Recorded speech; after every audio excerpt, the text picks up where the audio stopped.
everything is fine, and I'm not cursed. What's that in your hand, Roger?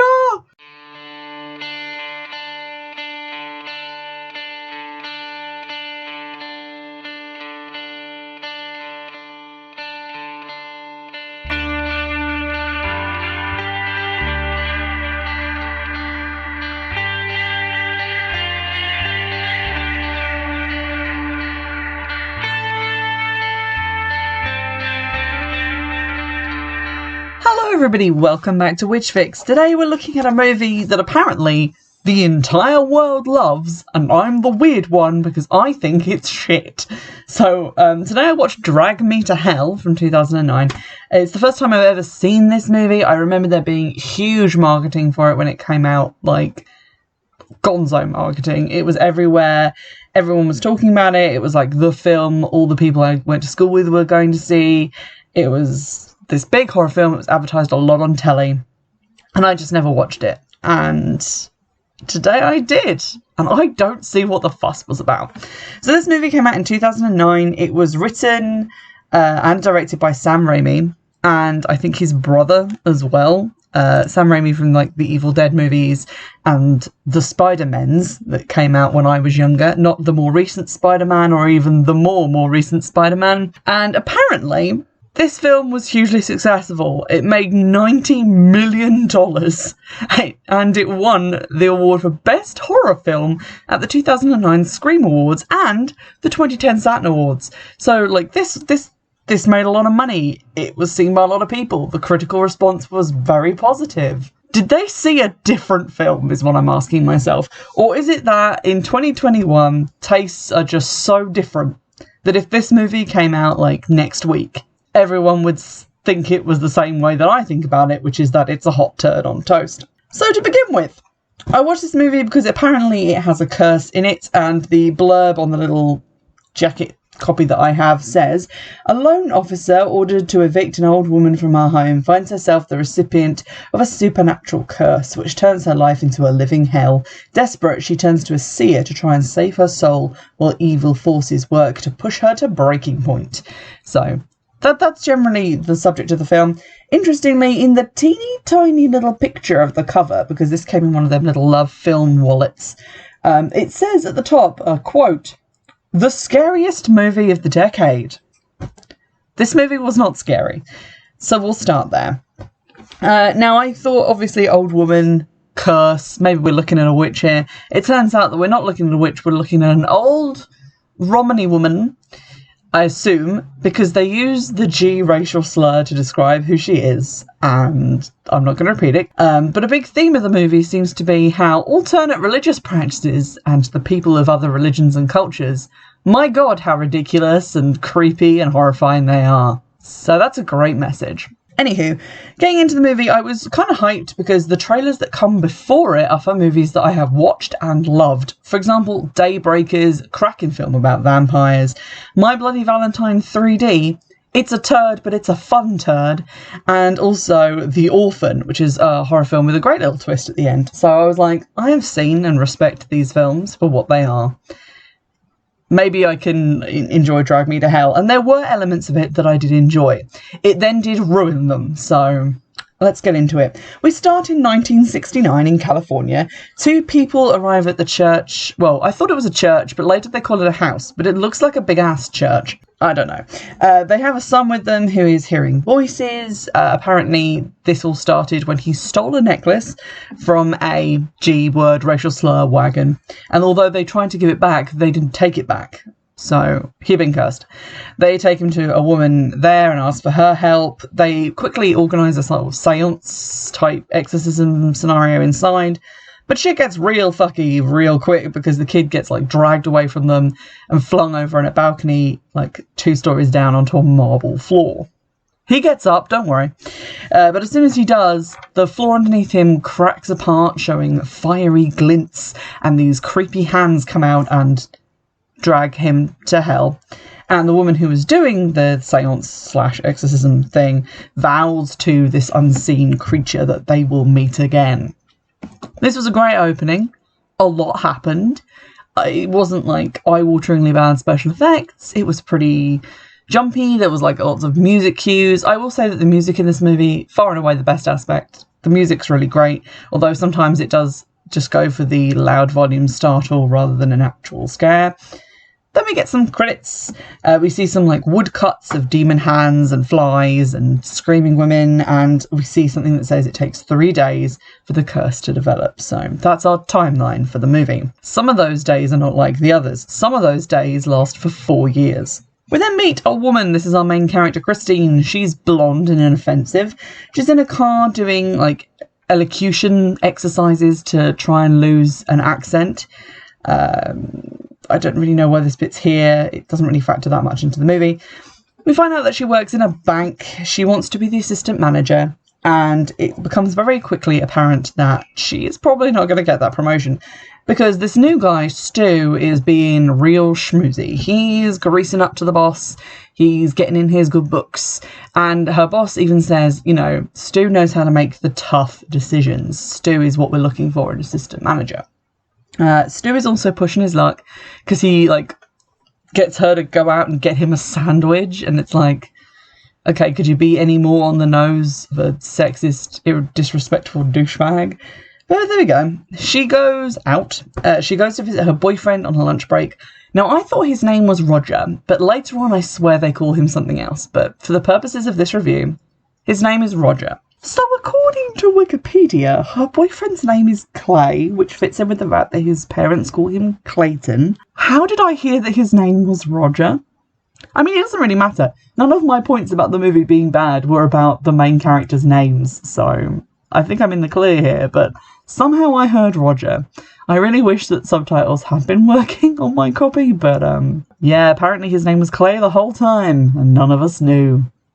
Or maybe just me. Anyway, Roger is a professor of psychology, so he's probably going to be our resident non-believer. She fixes his printer for him, which is not relevant, but then gives him a coin, which she got at the bank, which like came through, which is a rare coin, and he collects them, so I guess she's just like good girlfriend material.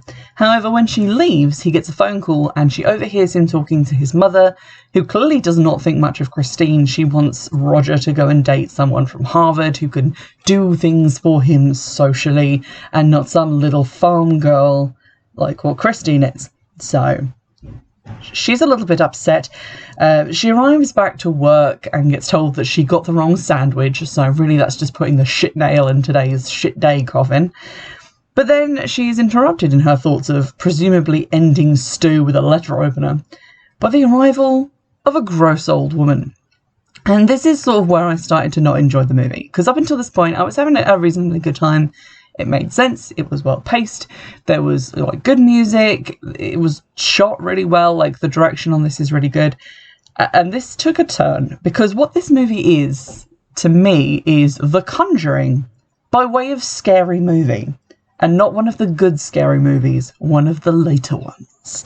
Because I was watching this scene with the old lady and I was like, this reminds me so much of the bit in one of the scary movies where they do The Grudge. And there's the lady trying to, like, take care of this old woman, and she keeps getting, like, pee on herself, or, like, the old woman, like, dribbling on her. It's just that kind of gross out stuff that I don't really find funny. And I was kind of thinking, so if this movie was in a scary movie, what would they do differently in this scene to make it fit into a scary movie? And the answer is nothing, because it's all been done in this scene. This scene is ridiculous because this old lady comes in and she's got one milky eye and she's got her little headscarf, babushka style, and she comes in and she's hacking up globs of like bright yellow phlegm, peeling out her disgustingly discoloured false teeth to set them on a handkerchief on the table and steal hard candies, tapping her filthy nails on the desk. And it's like, this is just ridiculous levels. Like, this movie, according to the cover, is the scariest movie of the decade, but what it appears to be is a horror comedy.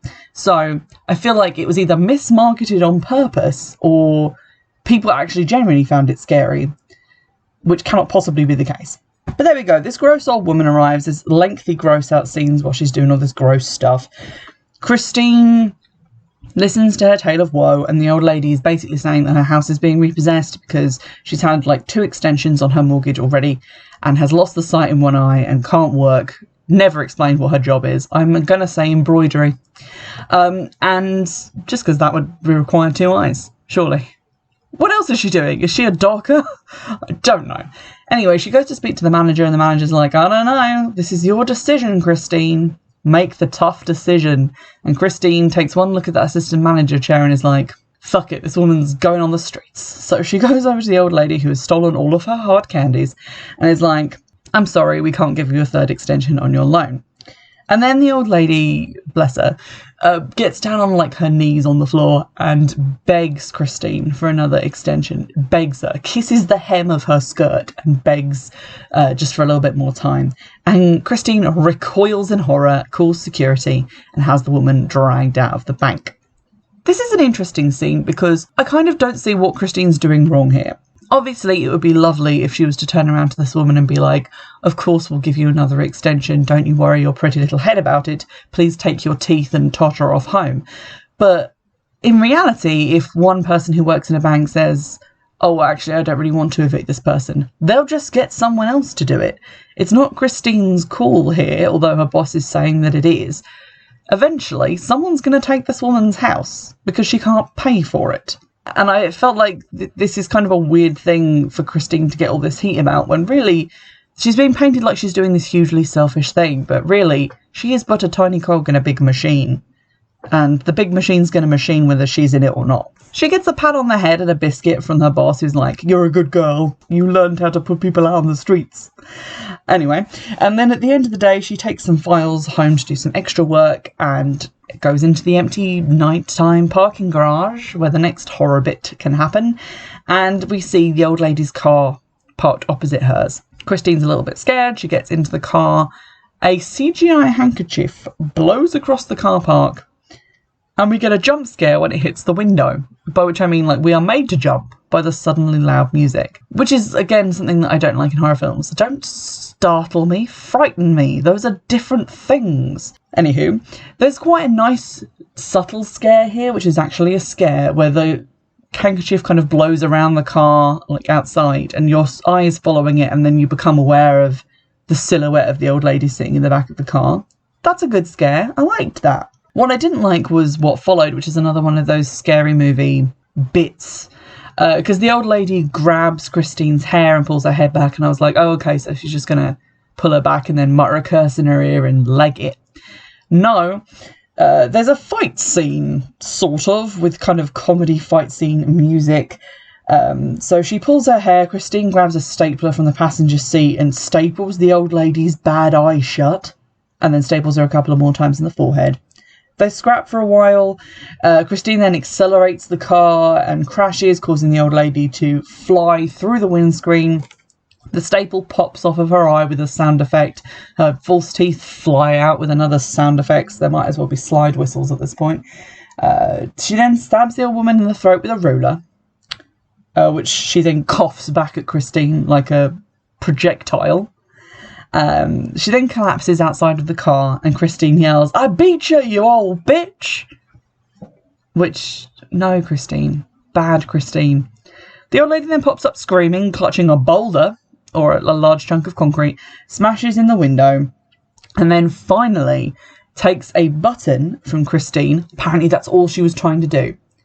So why did she have to, like, hide in the car and then scream on her? I'm leaving out a whole section where she lost her false teeth and then sucked aggressively on Christine's chin for a while. But anyway, she takes a button, she does a short chant, she gives the button back to Christine and says, soon it will be you who comes begging to me. And then she leaves. Christine, I guess, briefly loses consciousness because when she wakes up on the ground, she has a fly on her face and the cops have arrived. Roger consoles Christine and she feels bad. She says she feels bad about not giving this lady another chance. But again, she's just literally doing her job. This woman has already had 2 extensions. I feel like if they wanted her to be actually the bad guy in the scenario, this could have been the first extension, because then it is very hardline, very like, oh no, we're not giving you any chances. But really, this woman has had all the chances that she ever needed. So, yeah, I just don't get it. Anyway, she gets followed by a weird wind full of leaves, and they stop outside of a fortune teller business, and she says she wants to go in. Roger, because he's our resident dickhead skeptic, is all like, I don't know about that. But they go in and they meet the seer, who is a very nice man. He says that he'll read her fortune for $60, which seems high. But there we go. They go in and Roger's being a pain in the ass and talking about Freud. Roger can fuck off. The seer then guesses a lot of things correctly about Christine, or I guess like intuits them through seeriness, whether you think he's like actually doing it or not. Maybe it's just patter up until a certain point. But he says that she works with money. She recently had a button taken from her. And then we get like a really long wind up for a scare. It gets very tense. There's shadows moving around. Pages are flipping. Glass slowly splintering. Wind coming in from somewhere. And then a jump scare vision of the devil. Or something devilish. He then sends her away and tries to give her a refund. And when she persists in asking what's wrong, he tells her that a dark spirit has come on her. And then he's like, did you play with the Ouija board? Did you spit on an old woman? Did you do this? Did you do that? And it was kind of funny that he was going down this list of like horror movie stuff. And then he says that she's probably cursed. And Roger gets her out of there and is like, oh, that guy's just a fraud trying to get return business. Don't worry about it. Roger then drops her home with her very cute kitten. More on this kitten later. None of it good. He then goes, I guess, back to pick up her car or have her car towed or something, and she does some work on her computer and then cooks something.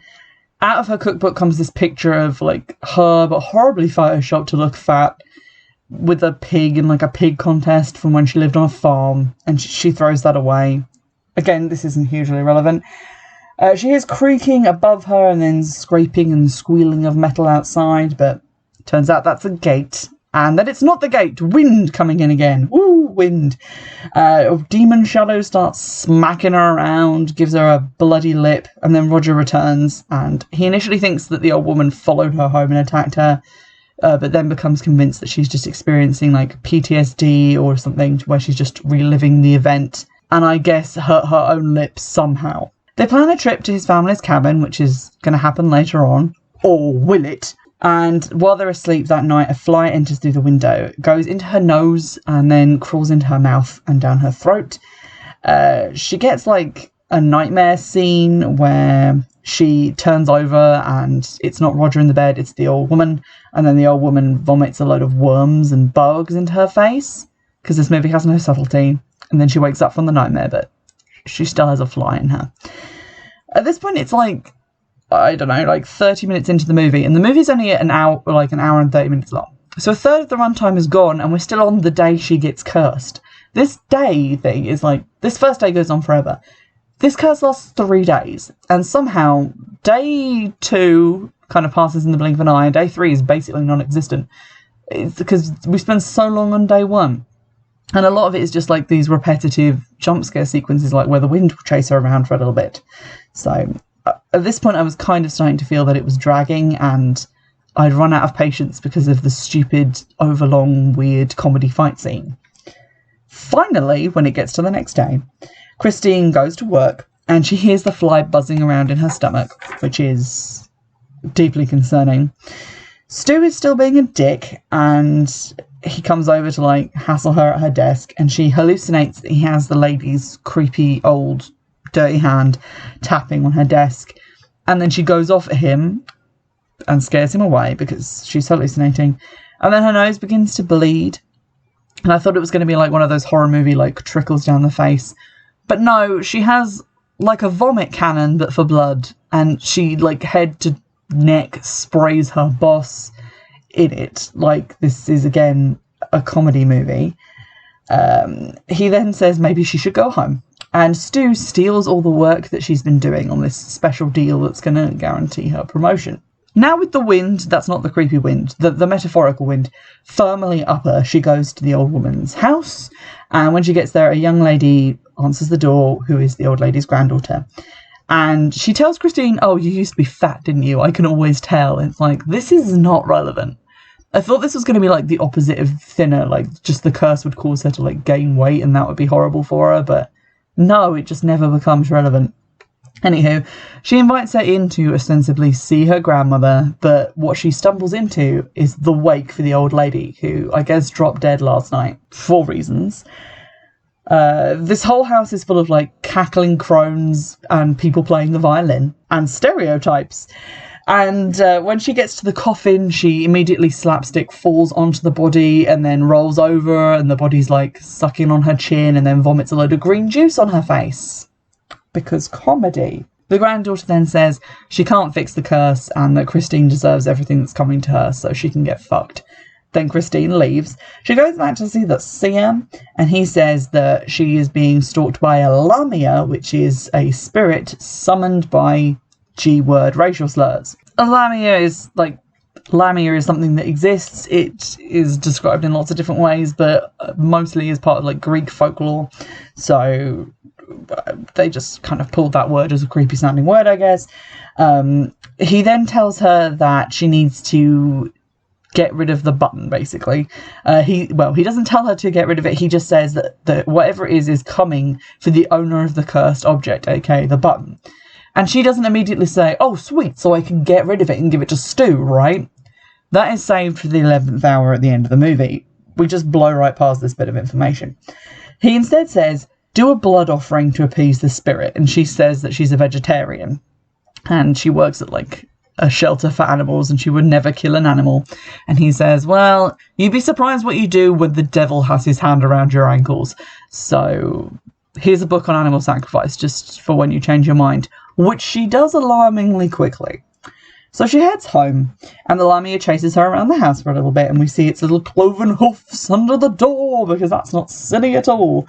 And I thought it'd be great at this point, because I was kind of daydreaming, like, what would be a better plot for this movie?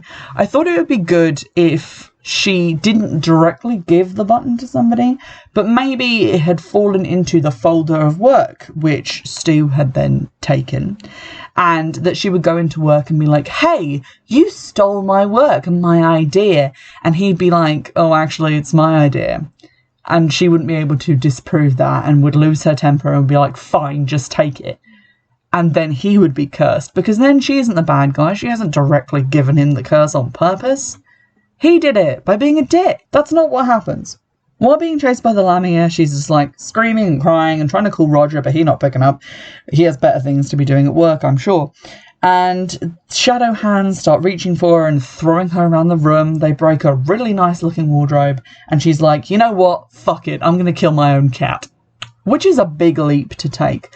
So if that was me and someone was like, do an animal sacrifice, I'd be like, oh, okay, cool. I'll go and buy a live chicken, or maybe some rats at the pet shop, or see if someone's getting rid of some guinea pigs.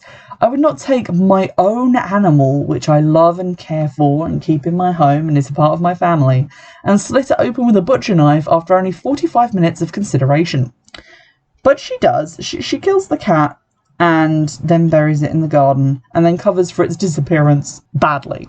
So after we hear the sounds of cat murder, and she's buried it, and Roger's found her burying it, and she's lied about it badly, he says maybe they should postpone dinner with his family that hate her, but she's like, nah, I'm not cursed anymore, let's go do this shindig. So she gets all dressed up, and they take a cake, go to the house. Everyone seems to be being very mean to her, like the dad's kind of distant or whatever, but the mum is just a real peach. But they sit down to dinner, and after a frosty start, it seems to be going quite well. Christine is kind of pressured into talking about how her mum's an alcoholic, and in coming clean about that, it seems like Roger's mum starts to respect her a little bit. They're very complimentary of the really ugly cake she brought, so it's going well until it's not. Christine starts to hear the creaking, and then she hears the crackling, and then an eye pops out of her slice of cake and looks at her, so she stabs it with a fork, and blood and pus goes everywhere, and she starts freaking out, and then the fork vanishes, which I thought was a pretty good scare. I feel like if you wanted to do this film seriously, it would start out with little things like that. You would do something, and then that thing wouldn't be done, and you'd be like, but where was that thing that I was just holding? You'd be starting to like lose your mind and become unbalanced. But this just goes balls to the wall, worm vomit in face immediately. So the fork vanishes, we hear loud noises that only Christine can hear. She's like clamping her hands over her ears and freaking out. Then she chokes on a bite of cake and a fly comes out of her mouth, which is very off-putting to everyone else at the table. Christine then flips out, screaming. She throws a glass at the wall. Her good impression has just been ruined. Like, this relationship is not salvageable. And so she leaves and goes to see the seer again. He tells her plan B is to talk directly to the spirit and see if they can get it to go away. Even though we already know that she can give the cursed item to somebody else, why was this not plan A? But anywho, tomorrow is apparently now the 3rd day. I don't know where, she was meant to have 3 days. Are we not still on day 2? Where did the end of the 2nd day happen? I'm confused. But there we go. Apparently, by the time the sun comes up on the 3rd day, she gonna get dragged to hell. The seer says that he can get someone to help her to talk to this spirit directly, but he is going to need 10k in cash. Is that going to be a problem? So she goes to her boss and says, you know that promotion I don't have yet? Can I have an advance against it? And then he tells her that her big career-making deal has fallen through because the client got snapped up by another bank. So it's pretty clear that Stu took her work and her information and gave it to a competitor to ruin her deal. So he's going to get the job and she isn't. So that's unfortunate. She goes home and puts a flute and a cordless drill and a watch into a bag and goes to the pawn shop. They give her nearly £4,000 or dollary dues, which seems quite generous. And she comes home and cries and eats ice cream because that's not enough to pay for this mysterious help that she needs. But Roger then turns up and says, I have paid this guy, so you can do this thing because I know it's important to you. Which, I don't know how he knew that she needed the money, because we don't see her tell him. Also, when he then drove her somewhere, I thought he was just placating her until he could get her to some sort of institution. But no, he straight up drives her to the agreed upon location, which is the big house/church from the start of the movie. And we see the medium who was in that opening scene as well. It was implied by that opening scene that she would be an important character. Spoiler alert, she is not. She's in 2 scenes. She says that she's been waiting all this time to reconfront this evil, so I guess it's grudge match time. The house has been built on the special place, which is a doorway between worlds, so she should be able to bring the spirit out so they can talk to it. And the idea is that it will go into her. Then Christine should put the medium's hand on the goat that they bring in. There's a goat, wait for it. And then when they kill the goat, the spirit will go with it and she won't be in trouble anymore. Obviously that's going to go off without a hitch. Let's see, shall we? They bring in the goat and the ceremonial machete. They try and do this, but it doesn't go well because the spirit goes into the medium and then into the goat, which talks. There's a puppet. Then the goat attacks this random guy who's helping them, and then he gets possessed and starts throwing shit around, and there's just another lengthy throw fest. He then tells Christine that he doesn't want her cat, and then vomits up a CGI kitten. We don't see this cat again, I don't think, but I choose to believe that the cat lived and is fine, and was not, say, something that they just pulled out of their arse for that one horror scene shot and then forgot about. The medium then manages to banish the spirit, but dies, because she's not important. So that was 10k well spent. The seer then tells Christine, as if she needed telling, which apparently she does because she's stupid, that it's not over. That was just the spirit from the seance that was banished and not the real thing. The real thing is still out there. It's evil and it's coming for her. So she needs to get rid of the cursed object.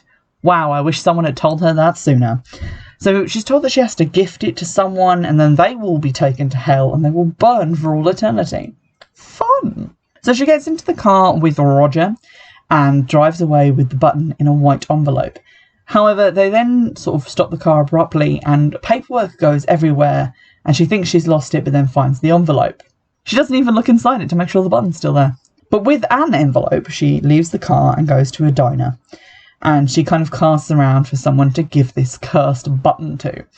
And she sees an old man on oxygen. I don't really know why this makes sense to her because although he obviously doesn't have long left to live, that still doesn't mean he deserves to burn for all eternity.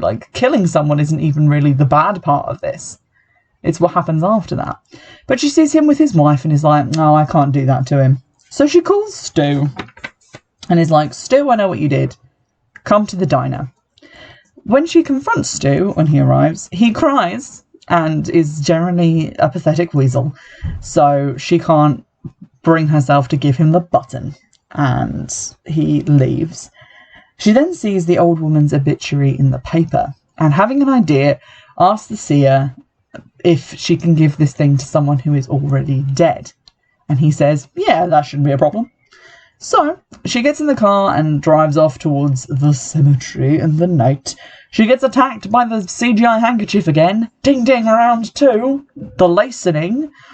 It, like, whiffles on the windscreen and she wipes it away with the windscreen wipers. And then it whiffles in through the radiator vent of the car and somehow gets into the car's air conditioning system and jumps out at her.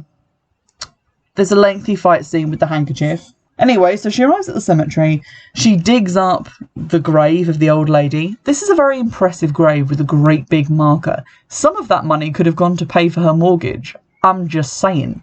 She also seemed to have a pretty big family at her wake. Why were they not helping her out? Are they the real villains of this story? Anywho, she digs up the body, cracks open the coffin, and then mud wrestles with the corpse a little bit. Like, it's just a woman in a hole which is full of very slippery mud, slowly filling up with water, mud wrestling with a dummy. It's stupid. She officially gives the button to the woman, like, shoves it into her mouth and then kicks her in the jaw, which is disrespectful. You're trying to get uncursed, not more cursed. And then she tries to climb out of the grave, but can't because it's all slippy. She bobs around in the hole with the corpse for a little bit and then manages to get out. We see the sun rising behind her, the rain starting to wash her clean, and then it cuts to her being washed clean in an actual shower, which is kind of an okay transition. I wasn't mad about it. She gets the news via phone message that Stu went to her boss's house and tried to pin the whole leak scheme on her, and her boss didn't fall for it, so he now knows Steve is bad news, and the promotion's hers. This guy seems fickle as hell. I wouldn't want to work for him. She then goes to meet Roger at the train station, where only good things can happen, I'm sure. She stops at a shop on the way and buys a new coat to replace the one with the missing button. And when Roger comments on this, she's like, oh yeah, I threw the old one away. I never want to see it again now that everything is fine and I'm not cursed. What's that in your hand, Roger? Yeah, he has the button. The envelope that she had is the one with the coin in it that she gave to him. So she gave that to the old lady instead, and he has the button.